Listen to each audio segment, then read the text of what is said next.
వ్యవసాయ ఆధారిత శ్రీకాకుళం జిల్లాలో వరిని 2,70,000 హెక్టార్లో ఖరీఫ్లో సేద్యం చేస్తున్నారు. ఈ ఖరీఫ్ సేద్యంకి అనుగుణంగా ఈరోజు ఎరువులు సరఫరా చేయవలసిన ప్రభుత్వాలు ఈ వైఫల్యం ఈరోజు రైతుల పాలిట మాత్రం శాపంగా మారాయి. ప్రస్తుతం మన ఎరువులు కొరతతో అల్లాడుతున్నటువంటి రైతుల పక్షాన ఈరోజు వైఎస్ఆర్ కాంగ్రెస్ పార్టీ పూర్తి స్థాయిలో సకాలంలో ఎంతైతే స్టాక్ అవసరం అంత స్టాక్ను కూడా సరఫరా చేయాలని చెప్పి పిలుపునిచ్చారు.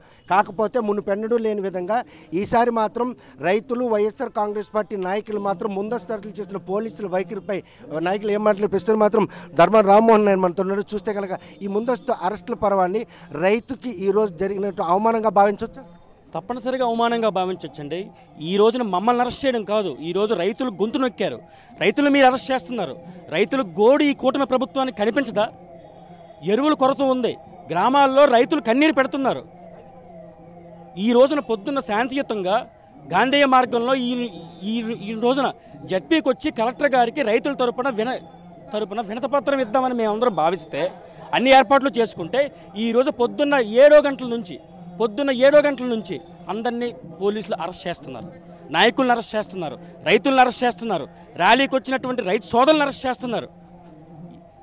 ఏడాది కాలంగా జరిగిన చాలా నిరసనలు చేపట్టారు. మునుపెన్నడూ లేని విధంగా ఈరోజు ముందస్తు అరెస్టులు ఏ విధంగా వాళ్ళ వైఫల్యాన్ని ఒప్పుకున్నట్టనే ముందస్తు అరెస్ట్ 100% కూటమి ప్రభుత్వం తాలూకు వైఫల్యాన్ని ఒప్పుకొని కప్పిపుచ్చుకోవడానికి ఈ రోజున అరెస్టులు చేస్తున్నారు. ఈ రోజున రైతులు దిక్కెవరు చెప్పండి? గత 5 ఏళ్ళలో కూడాను రైతులకి సకాలంలో విత్తనాలు ఎరువులు అందించినట్టు పరిస్థితి ఉండేది.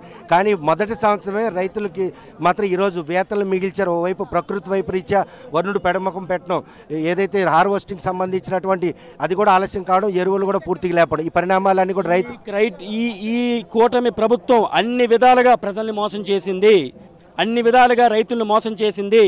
అది కప్పిపుచ్చడానికే ఈ రోజున ఈ అరెస్టుల పర్వం. ఎంత దారుణం అండి! రైతులు ఏం తప్పు చేశారండి? వాళ్ళ తరపున పోరాటం చేస్తే తప్పేంటి చెప్పండి? ఈ రోజున రాష్ట్రంలో కానీ దేశంలో కానీ మనం ఇలా సుఖంగా ఉన్నామంటే దానికి కారణం రైతులు. మరి అటువంటి రైతు ఈరోజు కన్నీరు పెడుతున్నాడు.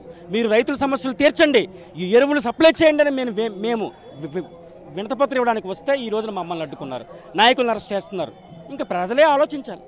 చూస్తే కనుక ప్రస్తుతం రైతులు ఎదుర్కొంటున్న ఎరువుల సమస్యలను పరిష్కరించాలి, పూర్తి స్థాయిలో వారికి అవసరమైనటువంటి ఎరువుల్ని సప్లై చేయాలనే ఉద్దేశంతో జిల్లా అధికార యంత్రాంగానికి నివేదిక ఇచ్చేందుకు వచ్చినటువంటి వైఎస్ఆర్ కాంగ్రెస్ పార్టీ నాయకులతో పాటు జిల్లా నలుమూల నుంచి రైతులు ముందస్తు అరెస్టులు చేయడం మాత్రం తీవ్రంగా ఖండిస్తున్నారు. కూటమి ప్రభుత్వ హయాంలో రైతులకు మాత్రం కష్టాల కడగంటలే మిగిలినటువంటి సంకేతాలు మాత్రం స్పష్టంగా కనిపిస్తున్నాయి.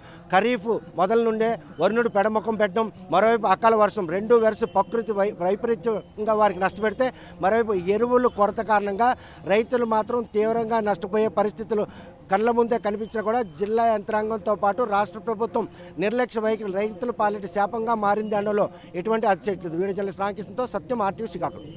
తెలుగులో ఫాస్టెస్ట్ న్యూస్ ఇప్పుడు కొత్త అవతారంలో 5 సెకండ్లోనే పూర్తి వార్తా సమాచారం మీ చేతిలో. సోషల్ మీడియా ట్రెండ్స్ మీ కళ్ళ ముందుకే live TV and voice search ఆప్షన్స్తో ఇప్పుడే డౌన్లోడ్ చేయండి. యాప్ లింక్ డిస్క్రిప్షన్లో ఉంది.